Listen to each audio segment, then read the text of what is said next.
So guys, if you're in the market for a quality, high-tech, highly capable yet affordable dashcam, I'm here to show you all about the 70mai A200 Dashcam. So, with this package just arriving here at the Go Flat Out PH garage, that is a good time for us to have this installed and do an unboxing on this product. So as you're going to be seeing with this 70mai Dashcam, the A200 starts at just under 5,000 pesos, yet there's so much stuff that's fitted to this dashcam. You have two dashcam units, one for the front windshield while the other one being for the rear windshield. And then you also have the option to plug this into the car's 12-volt outlet or have this hardwired to your vehicle's battery so that you're going to be able to activate the car's 24/7 surveillance feature. So when you hardwire the dashcam, ang mangyayari dun is that the dashcam can monitor a 12-volt battery, and once it reaches a certain voltage output, it is able to turn that feature off para syempre hindi madiskarga yung iyong auxiliary battery. So that is pretty smart if you want added peace of mind when you park this car, for example, in a very sketchy place. So as you're going to be seeing naman, what I did with my dashcam is that syempre I want the installation to be very clean nang hindi kita yung mga wires with both the front and rear dashcam. And so, nagpatulong sa tropa natin na si Ken for the installation of this dashcam. Ito nga pala si Ken, siya yung tumutulong sa akin. Magkabit ng wiring. So, admittedly, kinakabahan lang ako sa ng clips, pero it's easier naman pala. So, it is actually daunting at first, but apparently it is not that hard pala. You just have to open the removable panels, at least in my case, here in the Mazda 6 wagon.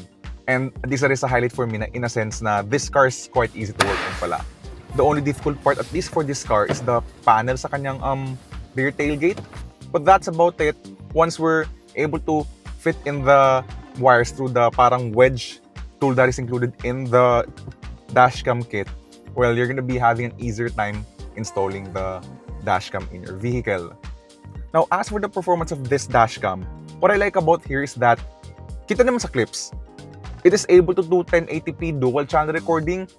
Yun nga, it is dual channel because you have front and rear sections for the car's dashcam. And it also records these clips at HDR, so sobrang linaw niya, very sharp yung image. As mentioned, you have the 24-hour parking surveillance feature if you hardwire this dashcam to the battery of your vehicle. And worth mentioning is that you also have this 2-inch screen with 4 physical buttons, which makes it very easy to operate, especially when you use, by the way, the 70mai companion app. So as you're gonna be seeing here, I have the 70mai app installed through my phone. Ayan, ito yung companion app. So you're able to view the two cameras, the front and rear cameras, through your smartphone. So that is a nifty feature.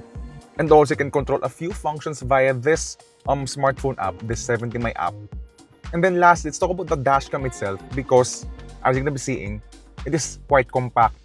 It also looks very sleek and will complement your car's interior, especially the one at the rear because it is very discreet and it fits really well with your overall vehicle interior design, which is perfect for me because the reason why I haven't bought dashcams in the past is because I tend to find them to be an eyesore, especially with the Mazda 6's very premium interior. And so if you're interested in this dashcam, head on over to any of the links below through Shopee or Lazada to be able to avail your own 70mai A200 Dashcam. Again, it only costs under 5,000 pesos, and so it is pretty much a value purchase if you're in the market for a sleek, very high-tech, and also a very capable dashcam at an affordable price. And so with this dashcam, you're gonna be able to drive smarter, drive safer with the 70mai A200 as your everyday road companion.